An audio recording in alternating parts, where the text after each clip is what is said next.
Bonjour à tous, donc on se retrouve pour apprendre le nœud de 8 double. Voilà. Donc c'est un nœud couramment utilisé aussi en escalade et c'est un nœud d'arrêt. Donc si vous avez regardé ma vidéo sur le nœud de 8, donc déjà il faut savoir comment faire un nœud de 8.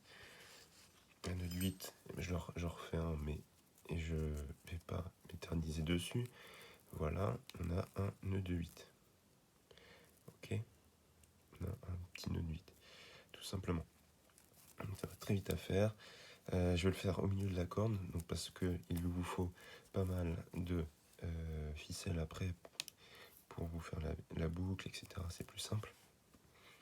Donc là, je vais utiliser juste cette partie pour faire le nœud de 8 double. En fait, ça va être l'équivalent de notre poudrier en escalade.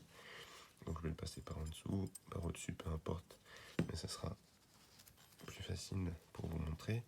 Donc je vais resserrer un petit peu ce nœud et tout simplement pour faire le nœud de 8 double, il faut resuivre l'autre ficelle. Donc bien par en dessous, vous la suivez exactement pareil.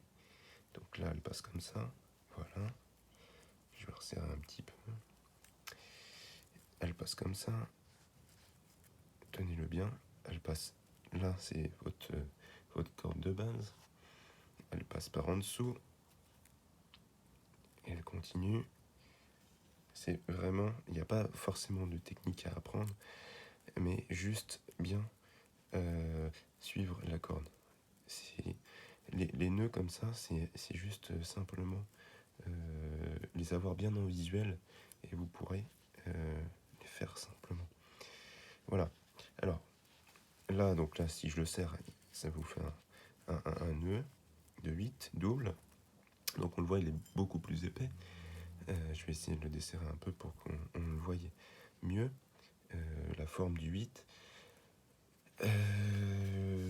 Juste pour vous prévenir, si ça dessert, si la corde n'est pas bonne, si la corde glisse, je vous conseille, c'est de toujours laisser quelques centimètres de corde ici, sur le double du 8. Pourquoi ? Parce que si plus vous allez tirer dessus, plus il y a de tension, plus le nœud va se resserrer forcément, mais aussi ça peut entraîner la corde que vous avez mise, donc pour le doubler, à se desserrer un tout petit peu. Et ce tout petit peu, si ça commence à tourner, etc., et complètement se défaire, c'est pas bon. Donc vous laissez une sécurité de 2-3 cm de corde. Comme ça, quand ça va se serrer de plus en plus, ces 2-3 cm de corde, il y a peut-être 1 cm qui va être absorbé, mais vous aurez encore de la corde ici. Voilà, donc ça c'était pour la petite astuce. N'hésitez pas dans les commentaires à me dire si vous voulez d'autres nœuds encore et auxquels je pourrais vous aider. Je vais en faire d'autres puisque c'est très important d'en savoir pour certaines circonstances en matière de survie. Voilà, merci à vous, bonne journée.